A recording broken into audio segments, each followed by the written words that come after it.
نحمده ونصلي على رسوله الكريم أما بعد فأعوذ بالله من الشيطان الرجيم بسم الله الرحمن الرحيم انطلقوا إلى ما كنتم به تكذبون انطلقوا إلى ظل ذي ثلاث شعب لا ظليل ولا يغني من اللهب إنها ترمي بشرر كالقصر كأنه جمالة صفر ويل يومئذ للمكذبين هذا يوم لا ينطقون ولا يؤذن لهم فيعتذرون ويل يومئذ للمكذبين هذا يوم الفصل جمعناكم والأولين فإن كان لكم كيد فكيدون ويل يومئذ للمكذبين انطلقوا چلو تم إلى ما كنتم به تكذبون اس کی طرف جس کو تم جھٹلاتے تھے انطلقوا إلى ظل ذي ثلاث شعب چلو ایسے سائے کی طرف جو 3 شاخوں والا ہے لا ظلیل نہ کوئی سایہ ولا یغنی من اللہب اور نہ کام آئے گا شعلے سے انہا ترمی بشرر کالقصر بے شک وہ پھینکتا ہے چنگاریاں محلات کی طرح کأنہ جمالۃ صفر گویا کہ وہ اونٹ ہیں زرد رنگ کے ویل یومئذ للمکذبین ہلاکت ہے اس دن جھٹلانے والوں کے لیے ھذا یوم لا ینطقون یہ وہ دن ہے جس دن وہ بول نہ سکیں گے ولا یؤذن لهم فیعتذرون اور انہیں اجازت بھی نہ دی جائے گی کہ وہ معذرت کر لیں ویل یومئذ للمکذبین ہلاکت ہوگی اس دن جھٹلانے والوں کے لیے ھذا یوم الفصل یہ ہے فیصلے کا دن جمعناکم والاولین ہم تمہیں بھی جمع کریں گے اور پہلوں کو بھی فَإِن كَانَ لَكُمْ كَيْدٌ فَكِيدُونَ پس اگر تمہارے لیے کوئی چال ہے تو چال چل لو وَيْلٌ يَوْمَئِذٍ لِّلْمُكَذِّبِينَ ہلاکت ہوگی اس دن جھٹلانے والوں کے لیے سبحان ربک رب العزة عما يصفون وسلام علی المرسلین والحمد للہ رب العالمین اللهم صل على سيدنا ومولانا محمد وعلى آل سيدنا ومولانا محمد وعلى آله وأصحابه أجمعين معزز سامعین سورۃ المرسلات آیت نمبر 29 سے لے کر 40 تک آپ کے سامنے تلاوت کی ہیں اللہ رب العزت ان کے مطابق صحیح بیان کی توفیق عطا فرمائے اور ہمیں قرآن و سنت پر عمل کرنے کی توفیق عطا فرمائے گزشتہ سبق میں اللہ تعالیٰ نے قیامت کے ثبوت پر عقلی دلائل ارشاد فرمائے جو اللہ تعالیٰ انسان کو ایک گھٹیا سے پانی کے قطرے سے بنا سکتا ہے وہ اللہ تعالیٰ قیامت بھی قائم کر سکتا ہے۔ جس اللہ تعالیٰ نے زمین کو زندوں اور مردوں کے لیے کافی ہونے والا بنا دیا، پہاڑ بنائے اور پانی تمہیں پلایا، وہ اللہ قیامت بھی قائم کر سکتا ہے۔ آج کے سبق میں تخویف ہے، تخویف کا بنا ڈراوا۔ منکرین قیامت کو، جن کے دلوں میں قیامت کا ڈر نہیں اور نعوذ باللہ اس بات کے منکر ہیں کہ کل ہم نے رب کے سامنے پیش ہونا ہے، ان کو ڈرایا گیا کہ تمہاری پیشی کتنی سخت ہونے والی ہے، تمہیں اس بات کا احساس ہی نہیں ہے۔ قیامت کے دن ان سے کہا جائے گا کہ اب جس جہنم کو نہیں مانتے تھے نا، وہ جہنم سامنے ہے، جاؤ۔ اور جیسا سورہ انعام میں بھی ہے کہ وہاں جب کھڑے ہوں گے تو ان سے کہا جائے گا تم کہتے تھے کہ جادو ہو گیا، نبی صلی اللہ علیہ وسلم جادو کرتے ہیں، نعوذ باللہ، اب ذرا جہنم میں جا کے دیکھو کہ جادو ہے یا حقیقت ہے، تمہیں پتہ چل جائے گا۔ اللہ تعالیٰ ہماری حفاظت فرمائے۔ اسی طرح ان سے کہا جائے گا جب سخت گرمی ہوگی اور محشر کے دن سورج سر پہ ہوگا، ان سے کہا جائے گا 3 شاخوں والے سائے کی طرف چلو۔ ایک تو کھلا میدان ہو اور اس کے اندر گھنا درخت ہو تو بندہ اس کے سائے کے نیچے بیٹھتا ہے، اور ایک وہ درخت ہو جس کے اوپر چھوٹی چھوٹی 3 شاخیں سی لگی ہوں، کوئی پتا نہ ہو، تو اس کا کون سا سایہ ہوتا ہے اور کیا بچت ہوتی ہے۔ تو گویا کہ انہیں دکھایا جائے گا وہ سایہ ہے۔ وہ سایہ کیا ہوگا؟ نہ اس میں ٹھنڈ ہوگی اور نہ اس میں عذاب سے بچاؤ کا کوئی ذریعہ ہوگا۔ آگے جہنم کی چنگاریوں کا بیان ہے۔ جیسے ایک بڑا محل ہو، الحمدللہ یہدیکم اللہ، جیسے ایک بڑا مکان اور بڑا محل ہوتا ہے، اتنے اتنے جہنم کی چنگاریاں ہوں گی۔ یا جیسے ایک بڑا سا، کر دو تو بڑی اچھی بات، یا جیسے ایک بہت بڑا اونٹ ہوتا ہے، بڑے بڑے اونٹوں کی طرح اتنی اتنی جہنم کی چنگاریاں ہوں گی۔ اللہ تعالی ہم سب کی حفاظت فرمائے۔ اللہم اجرنا من النار، اے اللہ ہمیں جہنم کی آگ سے نجات نصیب فرما۔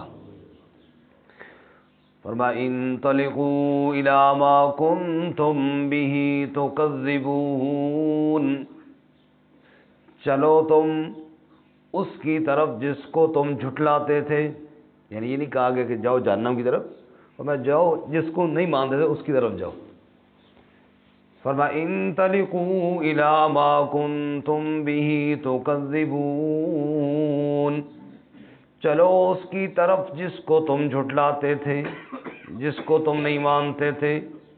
انطلقوا الی ظل، چلو ایسے سائے کی طرف، ذی ثلاث شعب، جو صرف 3 ٹہنیوں والا ہے، 3 شاخوں والا ہے، ہلکی ہلکی 3 ٹہنیاں سی ہوں گی، جو صرف محض ایک درخت سا دکھائی دے گا ان کو، یہ بھی ان کی ذلت اور شرمندگی کے لیے۔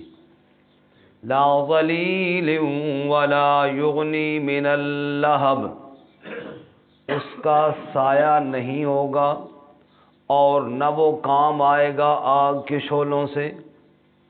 جیسے شعلے بھڑک رہے ہوں گے، وہ ہلکا سا تینی کا سایہ کیا بچائے گا شعلے سے؟ جب سورج سر کے اوپر ہوگا، وہ ہلکی سی ٹینی کا سایہ کیا کام آئے گا وہاں سے؟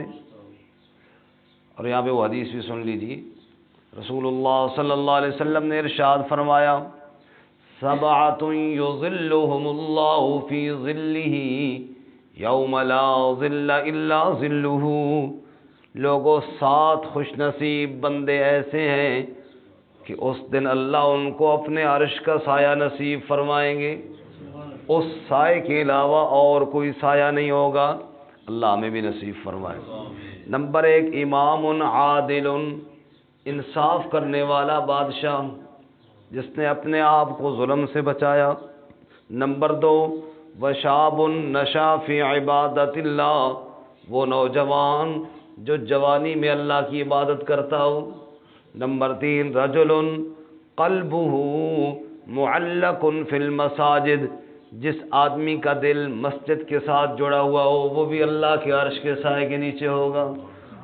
نمبر 4 ورجلان تحابا فی اللہ اجتمعا علیہ وتفرقا علیہ، وہ دو بندے جنہوں نے آپس میں محبت بھی اللہ کے لیے کی، اسی پر اکٹھے ہوئے، اسی پر وہ جدا ہوئے۔ اور نمبر 5 ورجل دعت امرأۃ ذات منصب وجمال فقال انی اخاف اللہ، وہ آدمی جس کو ایک خوبصورت حسب نسب والی عورت گناہ کی طرف دعوت دے اور وہ کہے میں تو اللہ سے ڈرتا ہوں۔ نمبر 6 ورجل تصدق بصدقۃ فاخفاها، جس نے صدقہ کیا، مخفی صدقہ کیا، حتی لا تعلم شمالہ ما تنفق یمینہ، بائیں ہاتھ کو بھی پتہ نہ چلا کہ دائیں ہاتھ نے کیا صدقہ کیا تھا۔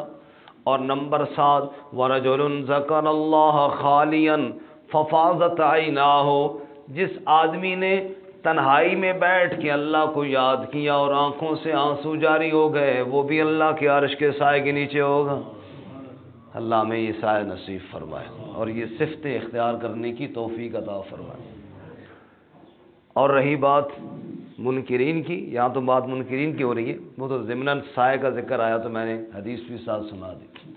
تو فرمایا منکرین کو لا ظلیل ولا یغنی من اللہب، وہ 3 ٹینیوں والا سایہ، نہ اس میں کوئی سایہ ہوگا، نہ جہنم کے شعلوں سے بچنے کا وہ کوئی ذریعہ ہوگا، بلکہ پتہ ہے جہنم کے شعلے وہ تو اپنی جگہ چنگاریاں کتنی ہیں دنیا میں، ہم نے دیکھا نا آگ بڑھ گئی، چھوٹی چھوٹی چنگاریاں سے الگ ہوتی، شعلہ ادھر رہ جاتا ہے، تھوڑی چنگاری آگے جاتی ہے، تو جہنم کے آگ کی چنگاریاں کتنی بڑی ہوں گی۔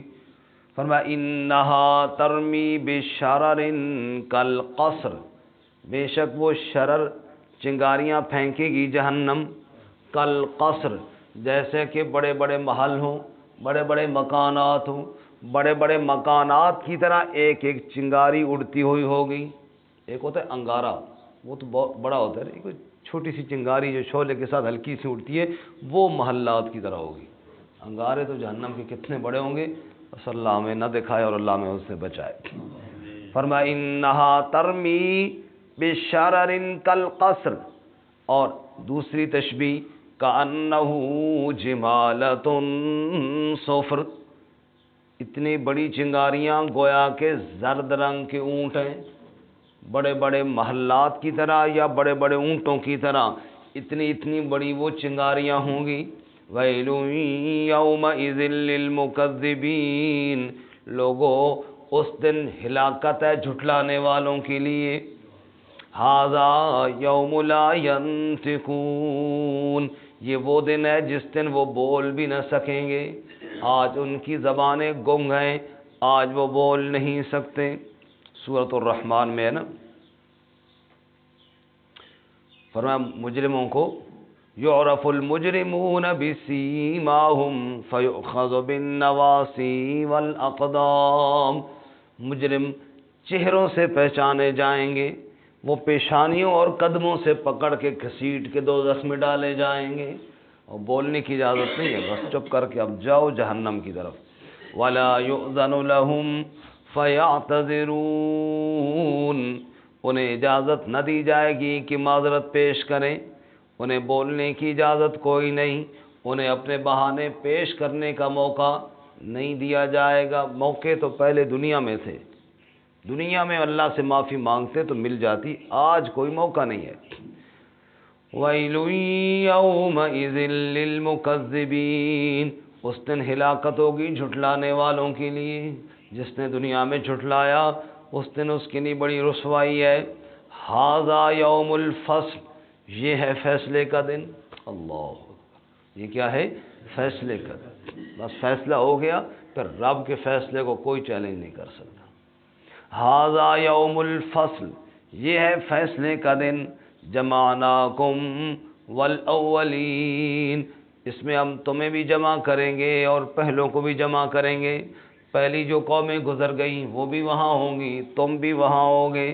فَإِن كَانَ لَكُمْ كَيْدٌ فَكِيدُونِ، بس اگر تمہارے لیے کوئی چال ہے تو چال چل لو، کوئی ایسا تم سے کوئی کام ہو سکتا ہے کہ بچ سکتے ہو تو بچ جاؤ، اگر کہیں جا سکتے ہو تو جاؤ، چلے جاؤ، چھپ سکتے ہو تو چھپ جاؤ، اگر کوئی چال چل سکتے ہو تو چال چل لو، کوئی پروگرام بنا سکتے ہو تو بنا لو، لیکن نہ کوئی چال چل سکتا ہے، نہ کوئی موت سے بچ سکتا ہے، نہ کوئی قیامت سے بچ سکتا ہے، نہ کوئی رب کے سامنے حاضر ہونے سے اپنے آپ کو چھپا سکتا ہے۔